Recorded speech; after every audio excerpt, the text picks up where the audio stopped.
Suara rakyat yang menderita kelaparan, anak sekolah, kesehatan, pendidikan. Ini miskin ini. Orangnya sudah meninggal sana. Tadi ditolak di sini. Katanya tidak terima pasien. Orangnya sudah saya kalian harus tolong dulu. Dokter lebih jahat daripada polisi. Polisi nilang orang sehat, dokter nilang orang sakit. Di sini, yang utama nyawa anakmu dulu. Tapi karena merasa, untuk pertama kalinya, anak mereka dianggap manusia. Tidak ada rasa superior. Tidak ada perbedaan pangkat yang mencolok. Semua seolah memiliki satu tujuan.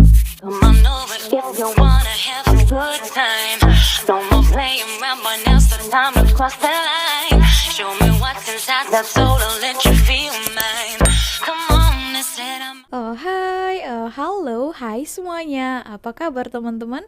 Jumpa lagi bersama Sari di channel ini. Sari doakan dimanapun kalian berada tetap diberikan kesehatan ya, dipermudahkan, dilancarkan segala aktivitas kalian. Amin. Nah, ini ada salah satu netizen ya yang meng-up video saya itu hari tentang Aisar Khalid yang menceritakan katanya kalau di Indonesia senang sekali karena banyak ya orang miskin di sana yang perlu bantuan dia. Sedangkan kalau di Malaysia ini dia susah sekali mencari orang yang benar-benar miskin ya, yang sangat-sangat miskin gitu. Nah, kita tahu kan kalau di Malaysia misalnya miskin pun, kalau kekurangan pun ada mesti dapat bantuan ya daripada kerajaan ataupun orang-orang Malaysia sendiri ya yang prihatin terhadap nasib ya orang miskin tersebut.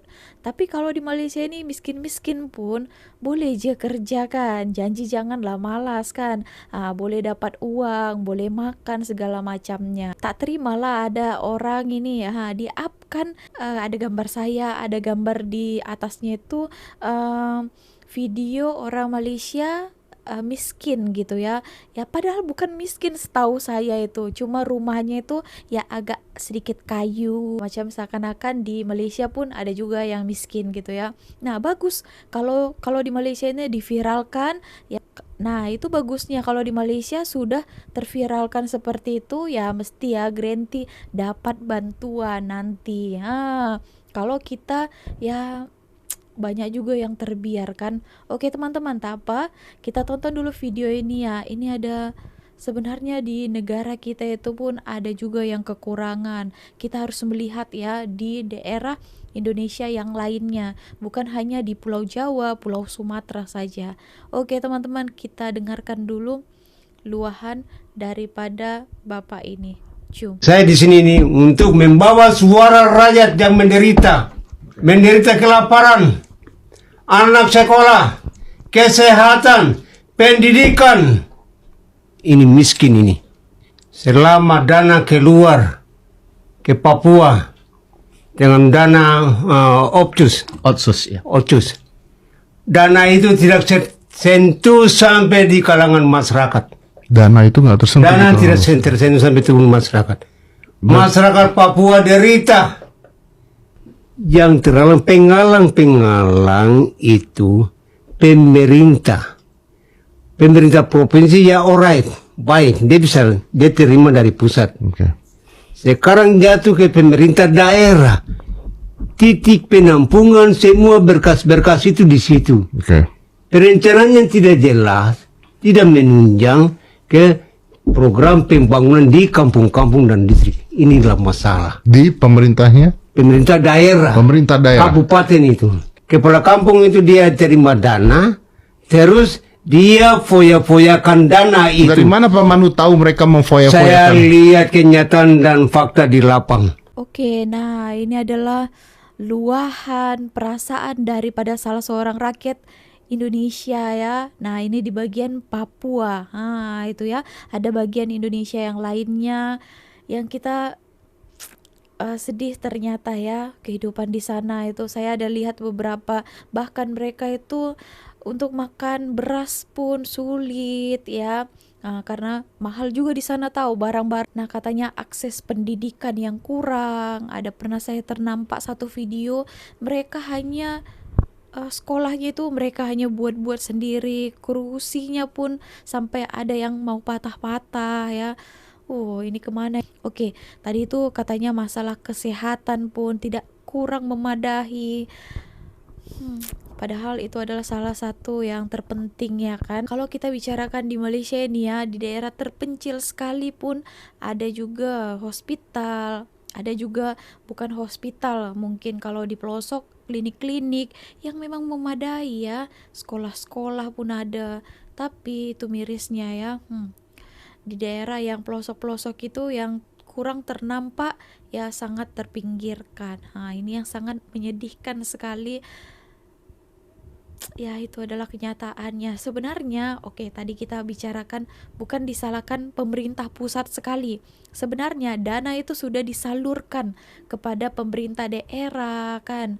Tapi itu tadi, ini yang gawatnya ya, korupsi. Dia lihat sendiri kan. Mungkin mereka lihat di dunia nyatanya di lapangan, mungkin pejabat-pejabat di sana itu pakai mobil mewah dan segala macamnya lah ya. Masyarakat pun melihat ya kan, bukan tutup mata. Atasan-atasan kita kaya, sedangkan rakyat kelaparan ya. Sekolah pun, pendidikan pun sulit gitu ya. Aduh. Ya, salah satu yang sangat utama itu adalah di bidang pendidikan dan juga kesehatan ya. Kesehatan inilah yang paling utama kan. Ini yang saya lihat pun masih ada juga di pelosok-pelosok sana itu yang kurang mendapat perhatian juga. Nah, sampai Aisar Khalid mengatakan hal yang fakta pun mereka tak terima ya. Ada yang marah juga, seakan kau itu memburukkan negara kami. Padahal ya itu adalah realitinya sebenarnya kan. Kenapa harus marah gitu? Oke teman-teman, nah kita sambung sekarang video tentang kesehatan ya, hospital. Karena menyambung tadi itu ada tentang kesehatan. Malaysia ini yang paling salut itu salah satunya adalah di segi kesehatannya ya. Di sini tuh tak kiralah kalian itu warga negara asing ataupun warga negara ya, paling diutamakan.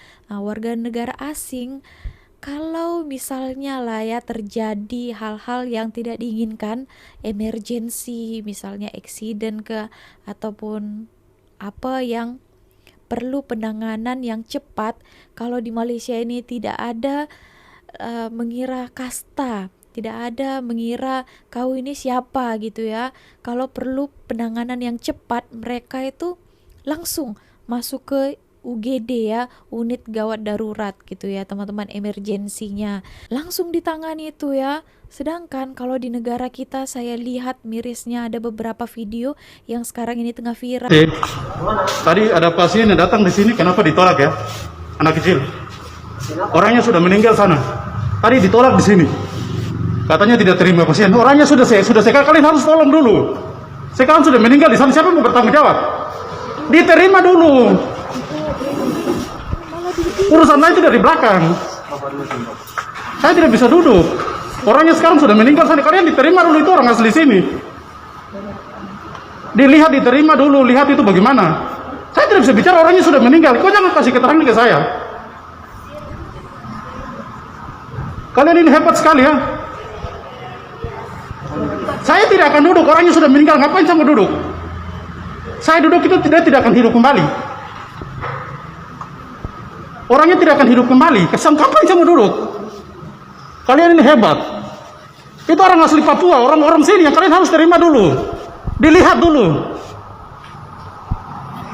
Apakah harus pakai uang? Harus tunggu kita kasih dengan uang? Kalian terima dulu. Saya duduk itu tidak akan kasih kembali dia punya nyawa. Saya duduk itu, anak itu tidak punya nyawa, tidak akan kembali. Kamu ini nih. Sedihnya ibunya meninggal. Memang kamu rumah sakit angkatan laut ini, kamu hebat. Kalian tolak, kalian terima dulu, lihat dulu, itu anak sudah setengah mati, makanya dibawa ke sini. Luar biasa kalian. Itu orang Papua, orang asli Marin sini yang harus kalian tolong dia. Rumah sakitmu ini angkatan laut ini. Kalian harus terima dulu, lihat. Jangan ditolak. Saya tidak akan duduk, karena kalau saya duduk nyawanya tidak akan kembali. Saya tidak akan duduk Pak, minta maaf. Kalian hebat. Yang meninggal itu yang kalian tadi tolak itu orang asli Marin. Saya akan lapor besok. Luar biasa kalian. Kalian perlu uang, bisa nanti kita bayar. Saya tidak akan bicara baik-baik, karena kalau bicara baik, kecuali saya punya adik itu dia hidup kembali. Malah duduk-duduk di sini santai ya. Wah, itu nyawa. Yang meninggal itu orang Marin. Saya akan lapor itu besok. Kalian tolak dia di sini. Kalian hebat, Rumah Sakit Angkatan Laut tolak orang yang sudah mau mati. Tunggu dia mati, itu orang Papua. Itu orang Papua.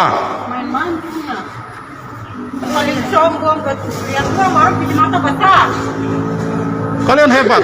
Besok saya akan lapor, saya akan ketemu bupati. Ya, orang yang meninggal itu orang asli Papua dan dia orang Marin. Kalian harus tanggung jawab. Kalian yang punya piket malam ini. Kalian tolak orang yang sudah mau mati. Katanya angkatan laut, mengapinya di sini. Nanti kami lihat. Kamu nanti tunggu saya besok nanti. Besok saya akan cari bupati. Kalian tolak orang asli sini. Orang yang harusnya kalian terima dia dulu. Sampai di dalam sini langsung nafas habis. Itu kan harus ditolong dulu, Pak. Ditolong dulu. Lihat dulu bagaimana. Uang tuh gampang.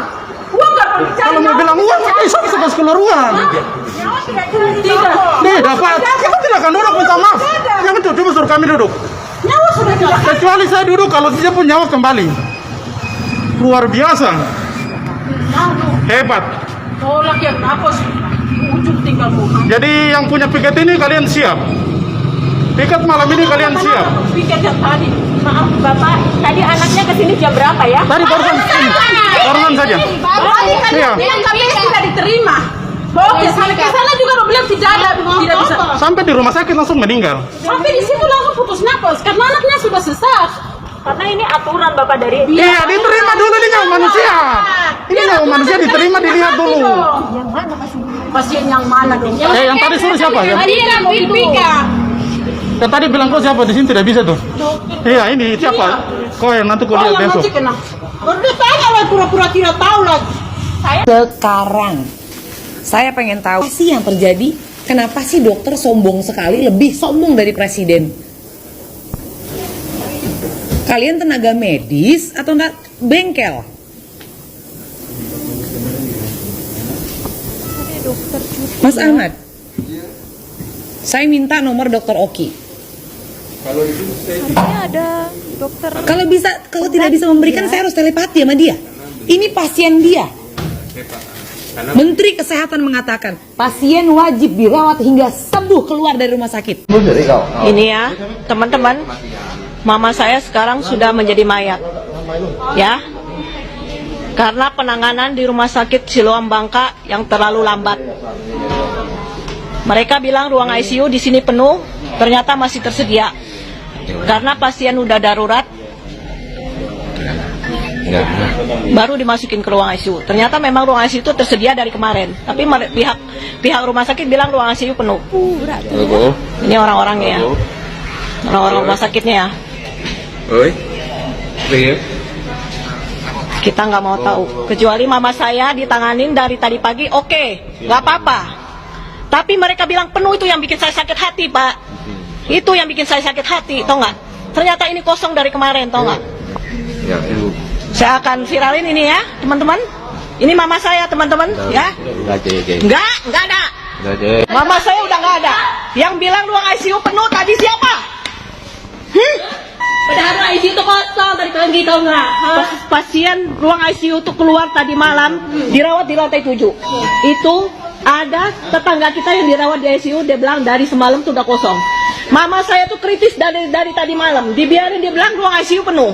Suruh dioper ke rumah sakit lain. Nggak ada konfirmasi, percuma. Saya tuntut ini ya. Tahu nggak? Kenapa? Saya nggak tahu pasiennya itu dari keluarga siapa. Jong Kyun siap. Jadi Dokter lebih jahat daripada polisi. Polisi nilang orang sehat, dokter nilang orang sakit. Anakku 3 dokter, aku bilang kalau kau jadi dokter tidak boleh jadi pedagang. Kalau jadi pedagang tidak bisa jadi dokter. Nggak bisa dijadikan satu. Dokter sekarang jadi pedagang semua. Dia kan ya nggak harus lab. Karena dapat 15% dokternya. Yang nggak harus USG, Bu, sepertinya ada benjolan, Bu. Terserah dokter aja. Di USG, besoknya 3 hari datang, dapat lagi konsul dokter. Pura-puranya dokternya lihat hasil USG. Kalau Islam bilang, Alhamdulillah, Kristen, puji Tuhan nggak ada apa-apa, Bu. Emang nggak ada apa-apa. Tapi USG udah kepake. Coba. Terus, dokternya dapat konsul. Ini kan kapitalisme masuk di bidang kesehatan. Orang Indonesia kayaknya hobi banget dia buat berobat ke luar negeri.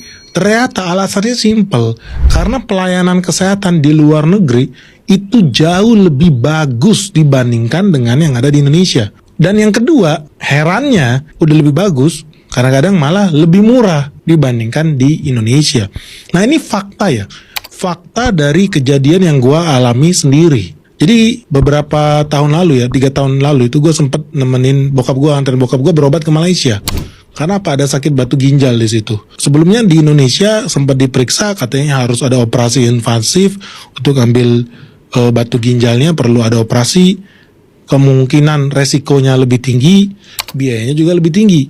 Karena bisa sampai lebih dari 80 jutaan atau 90 jutaan. Tapi kemudian gue sih menyarankan kenapa nggak berobatnya ke Malaysia aja lah. Coba lah kita tanya second opinion. Ternyata apa? Di Malaysia itu tidak perlu pakai operasi invasif. Cukup di laser aja. Cuma perlu biaya, kalau nggak salah 15 juta. Dalam waktu 2 jam udah sembuh, keluar, udah langsung makan mie kue tiaw. So, di situ gue mulai berpikir gitu loh. Kenapa ya? Kok bisa lebih murah di Malaysia nih berobat? Dan lebih cepat juga. Karena ternyata di hari yang sama, orang udah bisa kembali beraktivitas, sekarang nggak ada di black perutnya kan gitu. Nah ini kemungkinan bisa menjadi sedikit ya jawaban kenapa kemudian banyak orang yang memutuskan untuk berobat ke sana. Di sebuah kampung kecil di pinggiran Pontianak, Kalimantan Barat, hidup sepasang suami istri sederhana, Yanto dan Desi. Mereka tinggal di rumah panggung kayu tua, tak jauh dari aliran sungai. Kehidupan mereka jauh dari kata cukup. Yanto bekerja sebagai buruh pelabuhan, sementara Desi menjahit pakaian tetangga demi menambah penghasilan. Tapi harta paling berharga mereka adalah seorang anak perempuan bernama Dilla. Usianya baru 6 tahun, dan sejak lahir, Dilla mengidap penyakit jantung bawaan. Setiap bulan, Yanto dan Desi bolak-balik ke puskesmas dan rumah sakit daerah. Mereka membawa Dilla, yang makin hari makin lemah. Tubuhnya kurus, wajahnya pucat, dan napasnya pendek-pendek.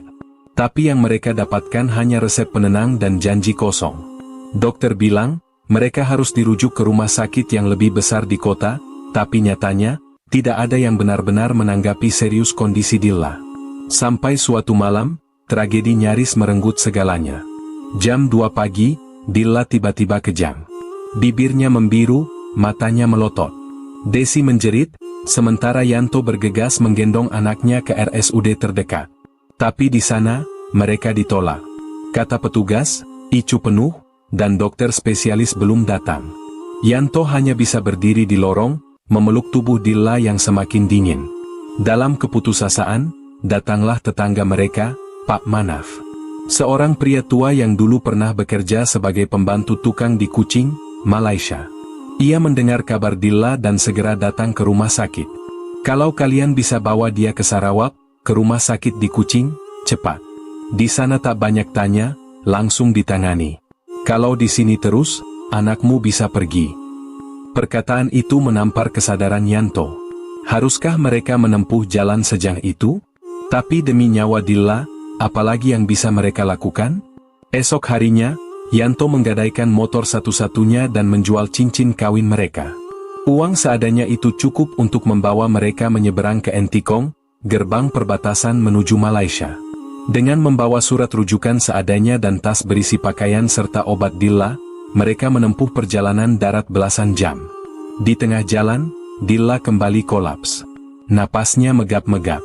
Mereka nyaris menghentikan mobil untuk pasrah di tengah jalan, tapi Yanto terus menguatkan hati. Air mata Desi tak henti menetes. Setibanya di perbatasan, tubuh Dilla sudah mulai dingin. Tapi takdir mempertemukan mereka dengan petugas imigresen Malaysia bernama Encik Farid. Melihat kondisi anak itu, ia tak banyak bertanya. Hanya meminta paspor, lalu segera memanggil mobil patroli. Tak usah cemas, kami bantu. Anak itu lebih penting dari segala dokumen. Dengan pengawalan khusus, mereka tiba di Rumah Sakit Umum Sarawak, SGH Kuching, dalam waktu kurang dari 1 jam. Begitu turun dari mobil, tim medis segera menyambut Dilla dengan ranjang dorong. Tak ada biaya administrasi diminta. Tak ada antrean. Hanya tindakan cepat dan suara tenang suster yang berkata, "Tenangnya, Encik, anak Encik selamat bersama kami." Yanto masih memegang dompet lusuhnya. Ia sempat menarik beberapa lembar uang ringgit, ingin membayar. Tapi seorang perawat muda menepuk bahunya dan berkata, "Di sini, yang utama nyawa anakmu dulu. Urusan lain nanti." Desi menangis sejadi-jadinya, bukan karena sedih, tapi karena merasa, untuk pertama kalinya, anak mereka dianggap manusia. Dan malam itu, di negeri seberang, di bawah langit asing, harapan yang sempat mati, perlahan mulai hidup kembali. Pagi itu, sinar matahari masuk pelan melalui jendela bangsal anak di Rumah Sakit Umum Sarawak. Desi duduk di sisi ranjang, memegang tangan kecil Dilla yang kini tertidur dalam selimut putih. Selang oksigen terpasang, alat monitor berdetak perlahan, tapi stabil. Untuk pertama kalinya dalam 6 tahun, Desi bisa melihat wajah Dilla yang tidur tanpa meringis kesakitan. Suster bernama Amira datang memeriksa kondisi Dilla. Dengan senyum ramah, ia menjelaskan bahwa Dilla akan menjalani rangkaian pemeriksaan menyeluruh, rekam jantung, CT scan, dan evaluasi oleh tim dokter pakar dari Universiti Malaysia Sarawak. Semua dilakukan secara gratis.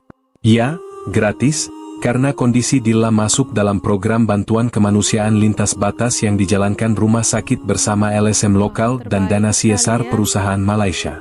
Yanto nyaris tak bisa berkata-kata. Ia sempat meminta izin untuk mencari kerja sambilan agar bisa membayar sedikit demi sedikit. Tapi suster Amira menepuk bahunya pelan dan berkata, "Encik, saat ini, yang anak Encik butuhkan bukan duit, tapi ayah yang ada di sampingnya." Hari-hari di rumah sakit seperti mimpi. Dilla dirawat di ruang yang bersih, tenang, dan lengkap. Setiap pagi, dokter-dokter muda berdiskusi di depan ranjangnya.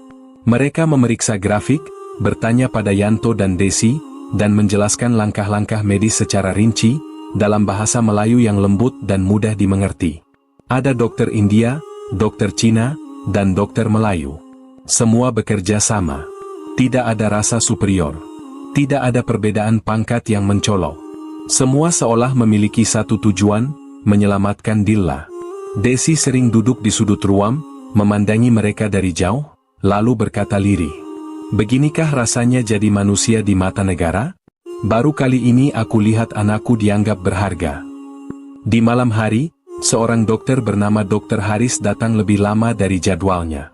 Ia duduk di sisi ranjang Dilla dan menggambar jantung dengan spidol di kertas kosong, menjelaskan ke Yanto bagaimana kelainan jantung bawaan Dilla bisa diperbaiki lewat operasi. Penjelasannya lembut, sabar, dan menenangkan. "Kami akan coba selamatkan dia, Pak Cik. Ini bukan janji pasti, tapi kami akan buat yang terbaik." Yanto, yang dulu di Indonesia hanya melihat dokter dari jauh, kini melihat seorang dokter memanggilnya dengan panggilan hormat, duduk di bangsal anaknya, dan menyebut anaknya sebagai pesakit istimewa. Di tengah rasa syukur, Yanto tak bisa menahan emosinya. Ia menulis status pendek di Facebook. "Kami ke negeri jiran, bukan untuk kaya, tapi untuk selamat. Dan Malaysia menyambut kami bukan dengan curiga, tapi dengan tangan terbuka." Status itu menyebar. Puluhan komentar dari netizen Indonesia membanjiri postingannya.